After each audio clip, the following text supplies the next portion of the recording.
एक सेठ आदमी को अंगूर बहुत पसंद थे। सुबह अपनी फैक्ट्री जाते हुए रास्ते में अच्छे अंगूर नजर आए तो उसने गाड़ी रोककर 2 किलो अंगूर खरीद लिए और मुलाजिम के हाथ घर भिजवा दिए। इसके बाद वो खुद तिजारत की गर्ज से चला गया। दोपहर को खाना खाने के लिए घर आया तो दस्तरखान पर सब कुछ मौजूद था मगर अंगूर ना थे। जब सेठ ने अंगूरों का पूछा तो घर वालों ने बताया कि वो तो बच्चों ने खा लिए हैं और कुछ हमने चख लिए। वैसे तो बज़ाहिर ये मामूली वाकया था मगर बाज मामूली झटके इंसान को बहुत बड़ा सबक दे जाते हैं।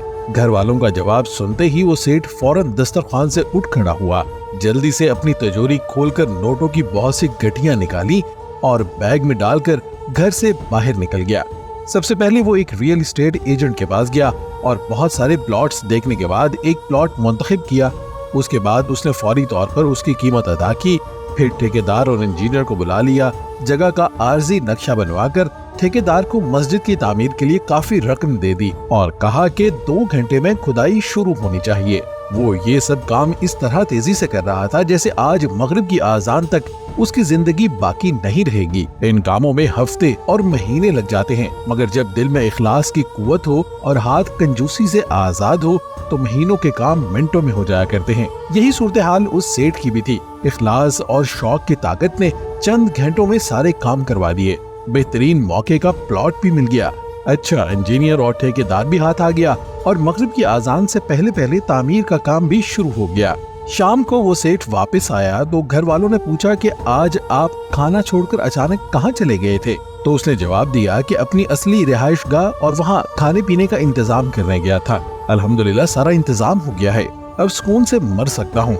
आप लोगों ने तो जिंदगी में ही अंगूर के 4 दाने मेरे लिए छोड़ना गवारा न किए और मैं अपना सब कुछ आप लोगों के लिए छोड़ कर जा रहा था। मेरे मरने के बाद आपने मुझे क्या भेजना था, इसलिए अब मैंने खुद ही अपने माल का एक बड़ा हिस्सा अपने लिए आगे भेज दिया है।